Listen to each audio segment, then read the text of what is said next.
I actually really like Shang Chi and the Ten Rings despite its flaws, even more so after rewatch. There are a few changes that could have helped with the structure and pacing of the story. It is hard to describe the pacing of the movie, but the best way is it feels like two acts and then a long final act, and not the more common four-act structure.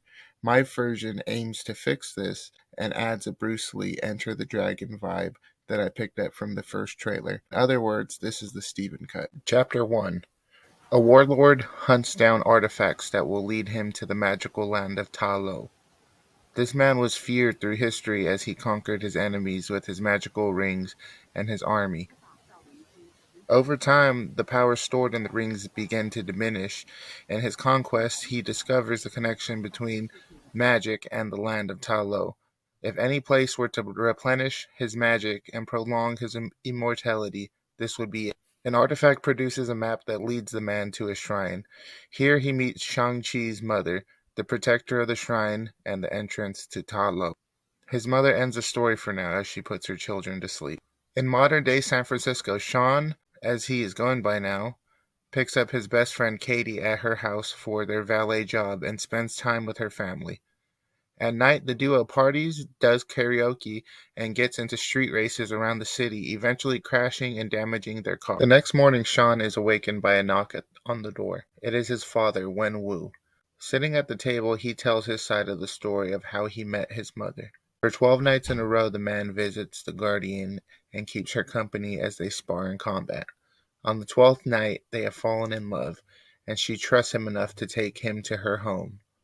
His father is sincere and cheerful, not at all like Sean remembers, and he is angered when the man reveals the reason for his visit. It is the anniversary of his mother's death, and his father thinks that they should all go visit the shrine at which they met. He asks Sean to return home for good. Katie arrives and Sean kicks the man out of his house. He explains to Katie the kind of illegal and unethical war crimes the man is responsible for, also how he treated his mother, causing her to flee to America with the children when they were very young. Late for work and with the car in the shop from the night's escapades, they must take the bus. This is where they are ambushed by a group of assassins led by the man known as Razor Fist. Since Sean would not come along willingly, his father sent his men to take the pendant given to him by his mother, the pendant that she said would lead them to her homeland one day. Sean is forced to show his true martial arts skills and single-handedly defeats most of the foot soldiers, but is unable to stop the blade-handed general from his rampage, eventually giving up the pendant in order to save Katie. At Sean's place, Katie questions him about what just happened back there. That was the 10 rings, my father's personal army. That pendant that they took, my sister has the same one. I have to go to her. Anything else you want to tell me? She says. My name isn't Sean. My real name is Shang Chi. He then calls in a favor from a family friend. Wong appears through a portal and Sean introduces him to Katie. How did he do that? She screams. Magic, Sean says. This is Wong. Wong, this is Katie. I found your sister.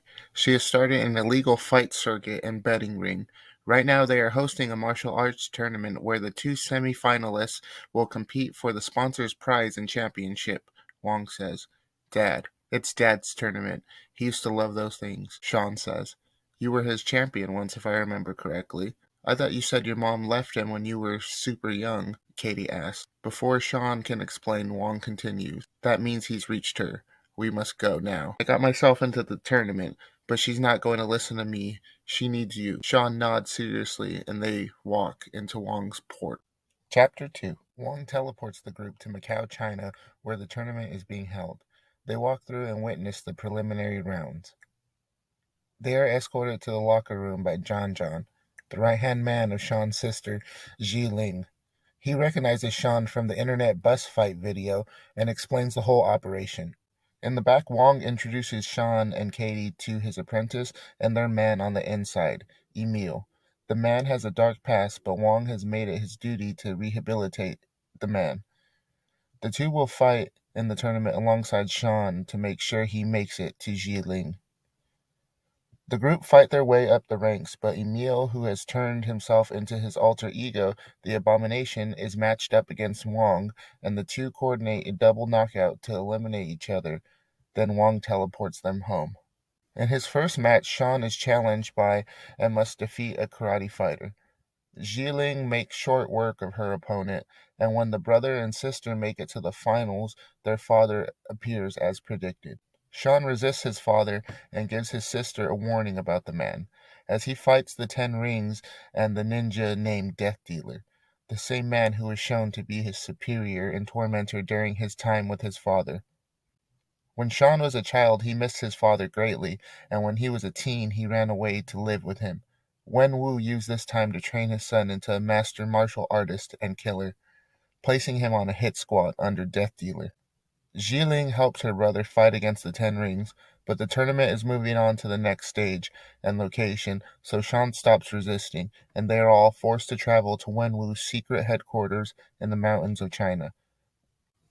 The same place their mother rescued them from, and where Sean willingly returned to, he tells Katie. Chapter 3. The group arrives at the base. At dinner, their father shows them the artifact that led him to the shrine and the portal to Ta Lo. The pendants their mother gave them will open the portal, and together they will travel to the gate of the Dweller in the Darkness. That is where their mother is waiting for them after she left this mortal world. He knows because he hears her voice calling to him, asking him to open the gates and release her soul. Wenwu once again activates the artifact, which reveals the location of the maze forest that protects the shrine. He tells his children that they do not have to fight for his affection. They can stop this tournament right now, and they will both be winners to him. The sister opts to still fight her brother, as she still has resentment for the period of her life when he left to go train with their father. The tournament continues as brother and sister fight. You're doing the same thing I did. You think you can fight for his love, but you can't, Sean says. He could have saved Mom, and he's the only one that could bring her back, Jiling says. They will never let him in, and when they don't, you know it's going to happen. Sean cannot bring himself to hurt his sister, and she eventually beats him. He rejects his father and tries to plead with his sister. You know this isn't what Mom would want. Flash to a young Jiling caring for their sick mother. You weren't there when Mom got sick. You weren't there for Mom, and you weren't there for me. You ran away, she screams. You're right. I wasn't there. I came back as soon as I heard how sick Mom was, but it was too late. Flash to Sean returning and spending the last days with his sick mother. If you're not with us, then I can't have you trying to stop us, Wen Wu says. With no use left for him, Wen Wu shows his true self and has Sean imprisoned along with Katie, the imposter Mandarin Trevor Slattery, and the creature from Ta Lo named Morris. Together they escape and attempt to stop the Ten Rings from entering Ta Lo, while Trevor vows to take Morris home. With the creature's help, they navigate the forest maze and find a back door into Ta Lo, where they attempt to warn Sean's family about what his father plans to do. Wenwu, Jiling, and their army navigate through the forest maze, but they are hindered and attacked on their way to the shrine by the guardians, who then run off into the trees. At night, a feast is held for Ta Lo's guests, while Morris is reunited with its family, and Trevor is allowed to stay. Sean meets his aunt Yingnan. When she hears that their father plans to open the gates, she reveals how he got himself kicked out of Ta Lo.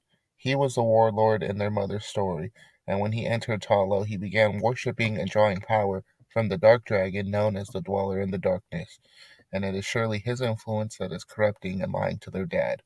She tells him while in Ta Lo they will use the name given to him by their mother, Shang Chi. After choosing her love and upon returning home to start a family, eventually his mother's eyes were opened to Wenwu's true nature and his life of crime on Earth. After learning the truth, their mother would escape with them and attempt to give them a normal life in San Francisco.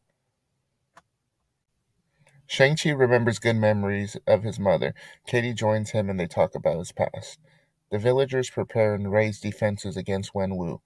Katie begins training with a bow and arrow in the Ta Lo military to help defend the city. She's finally found something she's really good at. Chapter 4. The Ten Rings arrive at the shrine. The two guardians put up a fight, but they are outnumbered and killed.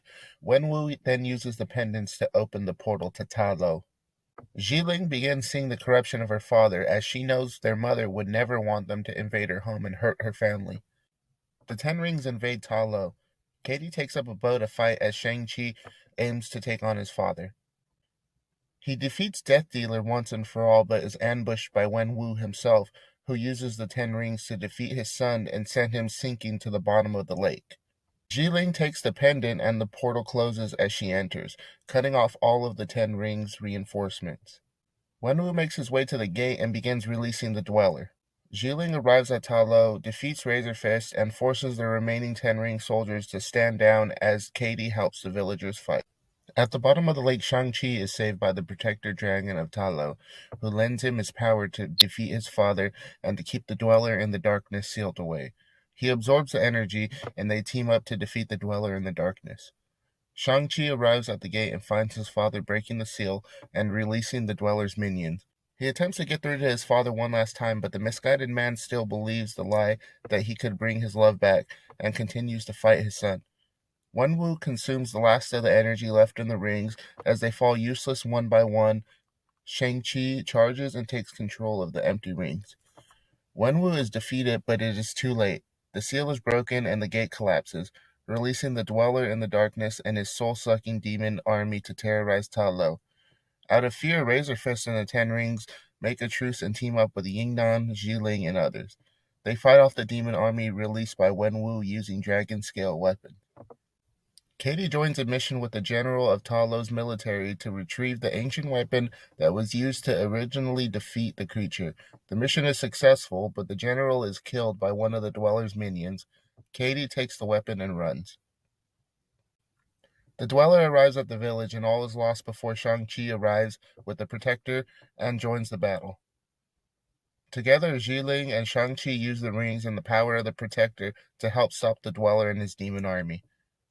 Katie uses the ancient weapon to deal the final blow to the Dweller in the Darkness as a giant beam of energy shoots directly through it. Shang-Chi uses the rings to destroy the Dweller and his army once and for all. Many are dead in the aftermath. The villagers hold a candlelight vigil for those that lost their lives in the battle. Wen Wu is no longer under the influence of the Dweller, but because of the invasion of his mind and now without the rings, he is a broken and feeble man, with little memories beyond his children and their mother. The people of Ta Lo offer to help him while he recovers. He'll be allowed to live out the rest of his life here in peace, under the watch of the Guardian. Sean and Katie return to their normal life, but now they have finally both found their passions. Martial arts for Sean and archery for Katie. Katie hits practice targets with her bow. Jiling returns to her father's compound and begins her reign as the new leader of the Ten Rings, with Razor Fist and John by her side. End credit scene. Wong arrives at the gym and asks Sean to come with him. He then introduces him and Katie to the Avengers. With my rewrites, I like to salvage as much as possible, and with Shang-Chi and the Ten Rings, that was very easy. Most of the parts were there already and just needed to be rearranged with a little spice added. I hope you all enjoyed it, and please let me know what movie or show you would like me to do next.